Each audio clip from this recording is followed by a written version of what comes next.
আসসালামু আলাইকুম। সকাল ভোর 6:30টার দিকে আমরা যাচ্ছি সেই সোনার হরিণের মতো দুর্লভ জিনিস খেজুরের রস খাওয়ার উদ্দেশ্যে। আমি আমার ফ্রেন্ড পারভেজ বাইকে করে যাচ্ছি।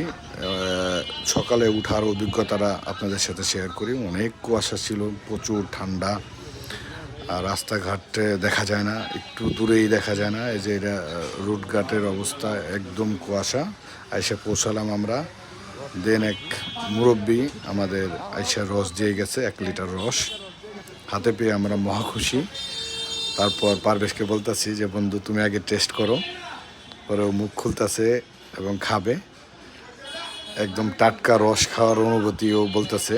তারপর আমি খেলাম, গুড, অনেক টেস্ট ছিল। এই ভোরে কুয়াশা ভেঙে রস খাওয়ার অনুভূতিটা সেই ছিল। সবাই আমাদের চ্যানেল সাবস্ক্রাইব করবেন। ধন্যবাদ। আবার কোনো